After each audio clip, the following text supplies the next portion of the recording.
Manchester United didn't even play a Premier League game yesterday, but went up a spot in the league above Liverpool, who suffered a big 3-0 loss to Man City. Arne Slot has now lost more games than Ruben Amorim in 2025. Romano confirms Manchester United will sign a midfielder in 2026, drops a big midfield update, speaks about Gallagher, Stiller, and more. We're going to talk about Elliot Anderson, Sancho, Sesko, Rashford, and Højlund, all in this 10-minute roundup. But first of all, before we talk about any of those players, I want to talk about Manchester United's new midfield signing, who is doing unbelievably well. Lots of stuff has been said about him, how good he is for his age, and more. So, hello, and welcome back to Alice Talks Football, and welcome back to your 10-minute Manchester United news roundup. Every single day on the channel, we do a video, we round up all the latest Manchester United news in the last 24 hours into a 10-minute video for you guys, so you're right up to date and you get all the news in one. I will apologise for audio. I am filming in a soundproof box because I am out in London with some work stuff on. So I just find any old space to record in, which means I'm literally recording with no mic and no equipment on me, just in a box. So I do apologise if the audio isn't the best, but I saw this posted on Twitter and I thought, that's class. 16 defeats in 2025, which isn't good, but it's not as bad as 17 defeats, especially when you look at Liverpool won the league, their manager's been there longer, their manager's had 450 million spent on them. That is nuts. I also do think that the level of mid-table clubs in the Premier League is the strongest it's ever been. So, there's not easy games in the Premier League. 10 years ago, it was a lot easier. Even 5 years ago, it was a lot easier to beat the teams that would finish 13th to 8th. The teams that finish 13th to 8th now, if you're not in a good run of form, if you're not in a good run of confidence, they can destroy you. And look, Liverpool are an example of that. The Premier League is tough, hey? But let's talk about our young signing, Christian Orozco, and talk about how he's doing. So obviously last month, or actually it was in the end of September, United agreed a deal with Fortaleza to sign 17-year-old Colombian midfielder Christian Orozco. The defensive midfielder is expected to officially move to Old Trafford in July 2026. This guy has been spoken about as the next Moises Caicedo. Man United missed out on Moises Caicedo. They do not want to miss out on him. They made that very clear. They got the deal done. Man United are very happy with that. Now, this guy has been impressing. He's been playing really well for Colombian under-17s, and he had another very good performance yesterday. 1 key pass, 39 out of 47 accurate passes, 4 out of 4 long balls, 2 interceptions, 2 clearances, 6 recoveries. He is described as the baby Caicedo. There's even this guy is a Newcastle fan, even talking about this guy, and I don't think he realised that Man United had already signed him. He said lots of European clubs are aware it won't be long.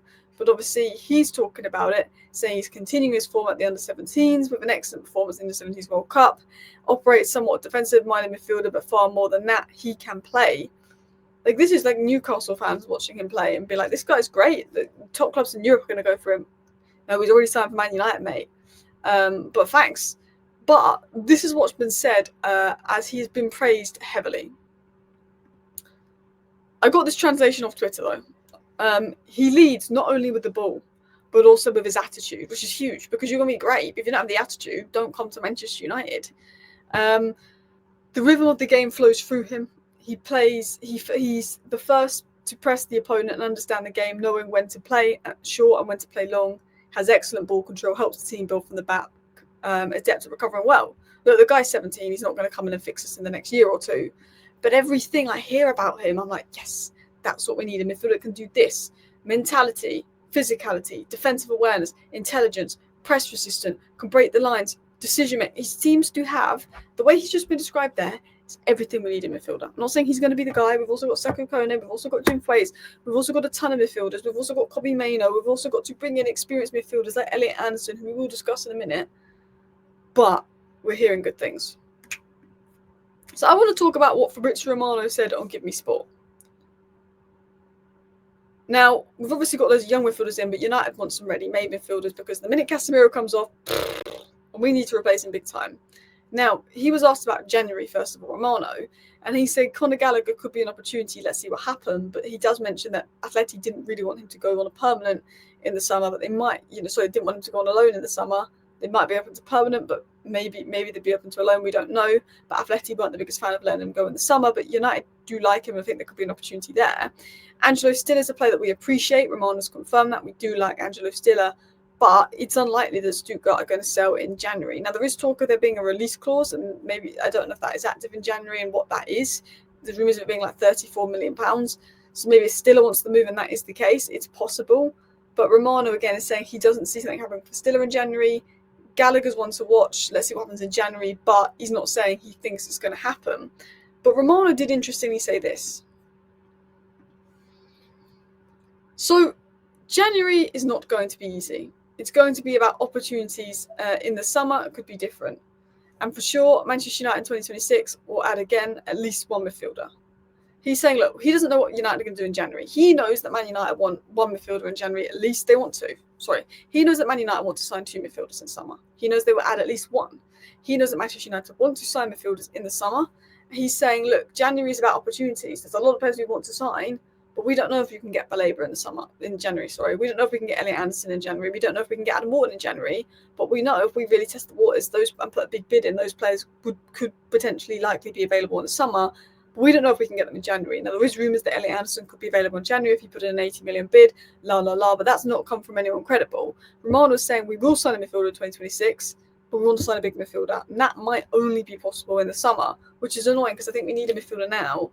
And that's why I'm so annoyed we didn't sign a midfielder in the summer. And I also think that we probably need a wing back as well. But we'll talk about that. The midfielder I want us to sign would have been Baleba 2 months ago, but he has been crap this season for Brighton, and I want someone in form. It's Elliot Anderson. We got to talk about this guy because he was so good when we played Forest. He was the best player on the pitch when we played Forest. He was phenomenal. And he's setting standards, isn't he? Most touches, over 1,000 already. Most passes completed. Most passes into the final third. Most possession won, most duels won, most take-ons won. He's having one of the most monstrous seasons I've ever seen. He's on his 3rd manager as well this season. He's performing under all 3 of them in different systems. Obviously got a penalty goal yesterday. He's been monstrous. He's good on the ball. We've seen it for England. He can dictate play. We know he's monstrous off the ball. This is the guy that Man United need to go, this is who we're going to sign. And we should do what we can. I don't think we're going to get him I don't think we've got any chance of getting him in January. But just do what you can, Man United. It's quite funny that Ange has left Forest now and they've beaten Leeds and they've drew to us. And they look a lot better already, not in the Forest under Sean Dyche. They look a lot better. Even got a 2-0 win over Porto. But hopefully, I was hoping that Forest would get relegated and he'd leave. I don't think Forest can get relegated with Sean Dyche. I think they're too good. But I'm like, if they're doing better now and they're not at threat of relegation, could they sell Anderson in January? I mean, I doubt it, but I would like that to happen. Romano gave an update saying that the feeling internally is that Sancho will not be given a contract extension. He's expected to leave Man United. United look like they're going to part ways with Sancho. Why would we extend Sancho's contract? If we extend Sancho's contract, he would just take his huge salary for another year and refuse to leave. The only reason we'd extend Sancho's contract is because we want to get 10-15 million for him instead of make nothing on him. But the problem is, Sancho, if we extend his contract, won't leave because he'll want the money in his contract because he's not going to be paid that elsewhere. So Romano said nothing's been decided on Sancho, but he's very likely to leave as a free agent. We've got an option to extend Sancho's contract by 1 year. Man United would only do that if they felt that they could get 15 million for Sancho if they extended his contract by 1 year, because loads of clubs would be lining up to make bids for him. No one's going to be lining up to make bids for him. And even clubs that are interested in Sancho, he won't go to on a permanent, only a loan, so United could pay half his wages. So there's no point extending Sancho's contract, and I think United have realised that because he's not going to go. Let's talk about Sesko.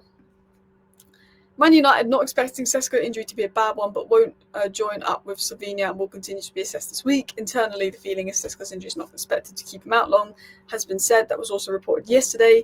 The feeling internally is that Sesko will not be out for long, which is good news. Last few stories I want to talk about involve 2 of our loanees in Marcus Rashford and Rasmus Højlund. Rashford got 2 assists yesterday and now has the most assists in La Liga with 6. He's continued to do well at Barcelona, which is good news for Manchester United because as of now, Barcelona is still more than happy to trigger that 26 million buy option, which probably, when you include the wages, is like £40 million boost for Manchester United. We've also got updates from Romano that Højlund doesn't feel like he's a United player on loan. He 100% feels a Napoli player, and the club has every intention of signing him. So despite Napoli not having a good game yesterday, despite Højlund not having a good game yesterday, Romano said Napoli still want to sign Højlund. Højlund feels he's a Napoli player. Højlund's 40 million move to Napoli is expected to happen, despite Napoli having a few bad results. But anyway, people, I hope you enjoyed today's video where we were just summing up all the news into 10 minutes. Luckily, Sesko's injury isn't serious, which is good news. Thank you for watching. Bye.